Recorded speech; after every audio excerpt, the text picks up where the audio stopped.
आज सकाळी भाजपचे आमदार सुभाष देशमुख हे आपल्या परिवारासह रेल्वे लाईन येथील लिटिल फ्लॉवर हायस्कूल येथे त्यांच्या पत्नीसह तसेच मुलगा मनीष देशमुख यांच्यासह मतदानाचा हक्क बजावताना दिसून आले. मतदान केल्यानंतर आपली प्रतिक्रिया व्यक्त करताना आमदार सुभाष देशमुख यांनी भाजपचा उमेदवार निवडून येणार असा दावा केला.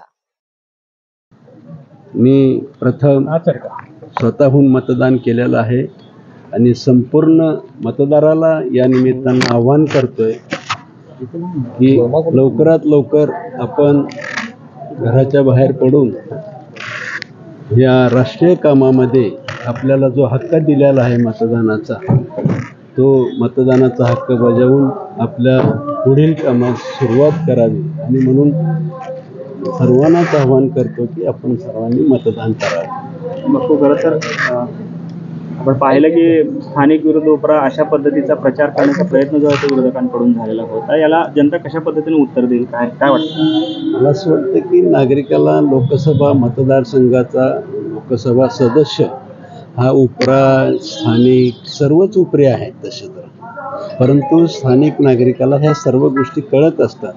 विरोधकांना कुठले मुद्दे नव्हते आणि म्हणून नाविलाजानं कुठला तरी करून काढायचा. त्यांचा प्रचार प्रसिद्धीसुद्धा म्हणजे कुठलं नियोजन नव्हतं, पण केवळ टीका टिप्पणी ह्याच्यापेक्षा काही नव्हतं.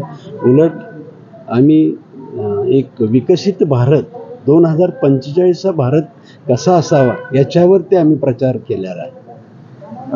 सातत्याने एक प्रचार होत होता. राहुल गांधी आले, ते देखील असं म्हणाले की संविधान बदलणार आहे, संविधान मोडून काढतील, अशा पद्धतीची आरोप होताना पण मला असं वाटतं की माननीय मोदी साहेब म्हणतात सर्वात गीता असेल, कुराण असेल, बायबल असेल, ह्याच्यापेक्षाही महत्त्वाचं कुराण आपलं संविधान हे महत्त्वाचं आहे.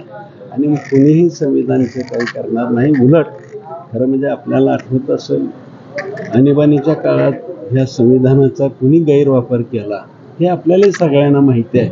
परंतु भारतीय जनता पक्षाच्या चुकून म्हणत आणि कोणीच ह्याचा संविधानात बदल करू शकणार नाही याची खात्री आहे. आणि केवळ अपप्रचार करून सामान्य नागरिकांची मनं विचलित करणं हे विरोधी पक्षाचं सध्याचं धोरण दिसतं.